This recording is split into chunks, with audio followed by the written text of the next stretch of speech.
When was the last time you were excited to see what was going to happen tomorrow? Or when was the last time you were excited for anything? You know, in the word, it says hope deferred makes the heart sick. And I've been thinking about that, and it made me realize that a lot of us are living without hope, and a lot of us don't even realize it. Life has a way of whittling you down and making you feel like this is how it is and this is how it always will be. You kind of just get numb to everything in a way. And that is not how we're called to live in any way, because in the absence of hope, there can be no true joy. Joy cannot exist without hope. They go hand in hand. And we're called to live joyful lives, and we're called to be hopeful and to be excited for the future and what lies ahead of us. And that can be a hard thing to have hope a lot of the time. And, that's, it's just a part of life. But we really need to, um, what's the phrase? Renew our minds and constantly remind ourselves about the importance of having hope, because at the end of the day, hope is what makes life worth living. Without hope, you're just kind of existing and just going on and on in a world you really don't care to be a part of, and that's sad. That is beyond sad. And I think a big part of that is feeling like you're stuck. A lot of people get into a rut because they kind of settle into a routine and they just kind of do the same thing every single day, and they wonder why they feel so bad, and they wonder why they really don't have hope for anything, because nothing around them's changing. Well, I can tell you that that change is fully within your power to make happen, and it doesn't have to be in some big great way. It can be as simple as um, just doing something out of the ordinary that you wouldn't usually do.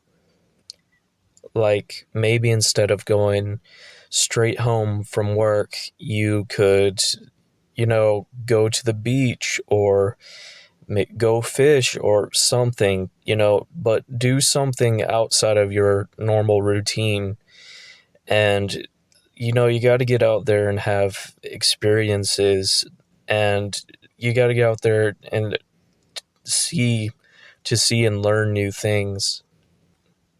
And by experiencing the joys and pleasures that life has to offer, you'll start to it will start to rewrite your mind. It kind of rewires you in a way and helps you to be more positive and to see the possibilities of what's out there, to help you feel like, hey, I don't have to live my life this way or do things this set way, that, I can choose, you know, I can choose the life I live, and that I'm not stuck. And I think when you come to that realization, you start to become a far more hopeful person. Another great source of hope, in fact, the best source of hope, is God.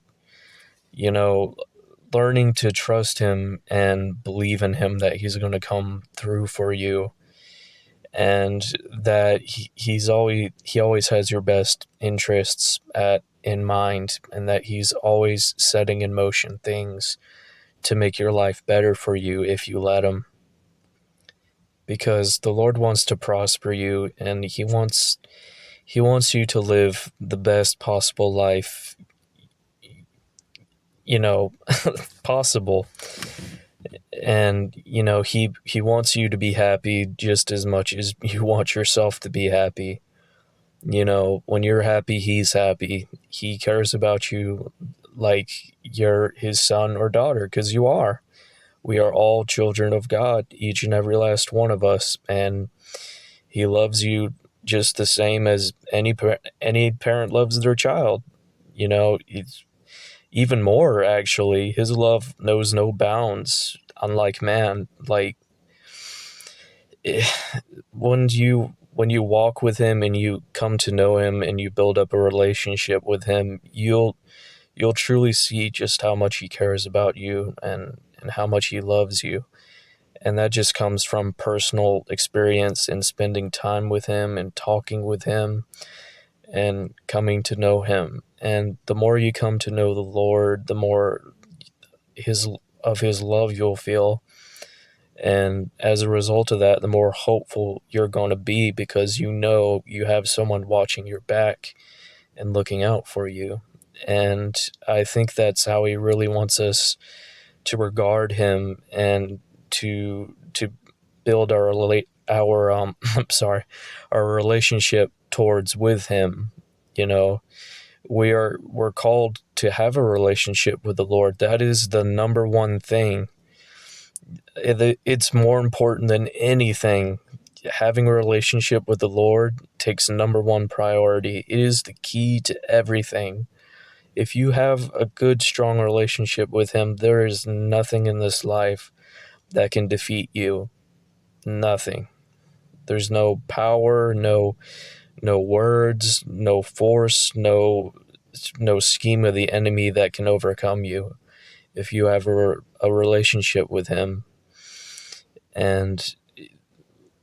And other people, they'll see that through you. They'll see that relationship, and they'll think to themselves, hey, I want that too. You'll start to inspire people around you unintentionally. God's presence can be felt off of a person, and it just kind of spirals outward from there. you know it's such an amazing thing.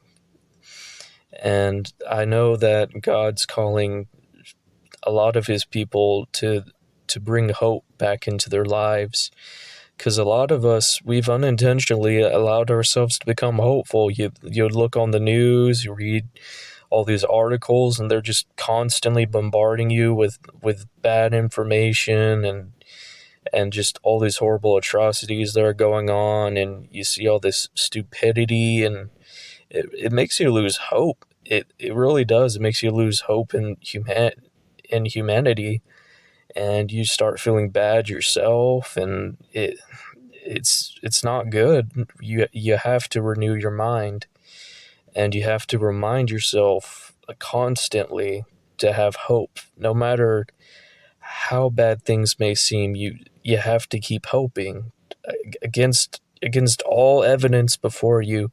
You need to believe that things can get better, and that they will get better. The as long as you're breathing, as long as you're alive, there's hope. Things can always get better. There is always the opportunity to make happen whatever you want to have happen. If you've got a dream, keep going for it. No matter how far fetched it is, no matter how out there it is or out of reach it may seem. I can't promise you it'll happen, but you know what? As long as you're alive, that chance is always there. And as long as you're willing to try, it it can very well happen. So please be hopeful, and just keep going, and really renew your mind, and bring that hope back into yourself, because it is crucial to leading a happy life. You have to have hope if you want joy. They go hand in hand, and I think that's what the Lord wants for us. I know that's what he wants for us. That's sorry.